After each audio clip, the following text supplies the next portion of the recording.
Hey guys, we're here with another Gun of the Week episode, and this time we head to the range with the Colt Kodiak, a 44 Magnum chambered behemoth that's designed for big game hunting as well as personal defense.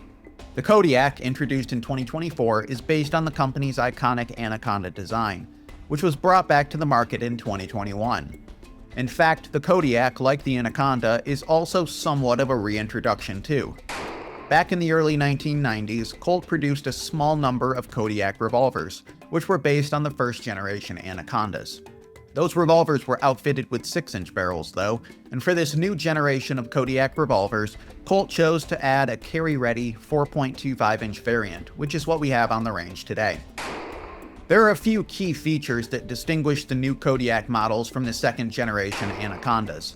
The first and possibly most noticeable feature is the inclusion of an unfluted cylinder.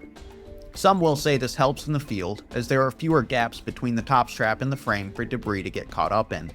However, what it also does is add a whole lot of heft and weight to the gun, which helps to absorb the energy from hot 44 Magnum defensive loads. Unloaded, this revolver weighs in at 48 ounces, so there's plenty of mass here to counteract recoil forces. But Colt wasn't done dealing with recoil yet.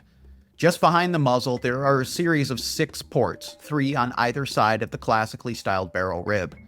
When the revolver is fired, propellant gas exits these 6 ports and is directed upward, which pushes the muzzle of the revolver down while recoil forces are causing the gun to roll in the hand. The result is less muzzle flip and reduced belt recoil for the shooter. Colt's internal testing of the Kodiak compared to a similarly configured Anaconda without the ports showed that the compensated barrel loses only about 100 feet per second on average compared to an unported barrel. Aside from those features, most of the Kodiak shares features with Colt's second generation Anaconda.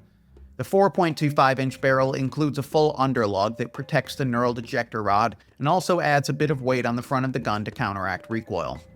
In true Colt fashion, swinging the cylinder out requires pulling the cylinder release latch to the rear. Inside at the enlarged trigger guard, you'll find a curved trigger shoe that's part of the refined lock work Colt introduced on its next generation snake guns, which offers a smooth double-action pull. A well-textured, wide hammer spur provides the opportunity to thumb the hammer back for a crisp, clean, single-action let-off. When it comes to a range experience, anything chambered in 44 Magnum generally leaves some kind of mark. That said, given the Colt Kodiak's weight and ported barrel, this revolver actually turned out to not be the handful that many Magnums can be. When downloaded with 44 special cartridges, it turned out to be a downright sweetheart, making this a platform you can dial up or down to meet whatever needs you have. The Hogue monogrip was comfortable in the hand and also helped to absorb recoil. And Colt's ubiquitous red ramp front sight offered a clear sight picture, but a set screw on the front side of the barrel rib means this sight can be easily removed and replaced with an aftermarket option of your choosing. Colt's adjustable rear sight is fine, but worthy upgrades exist, like Wilson Combat's battle sight. For those seeking a field handgun capable of everything up to and including bear defense, the Colt Kodiak offers plenty of packable power. For more information on the Colt Kodiak, visit Colt.com, and stay tuned to AmericanRifleman.org for more on guns and gear.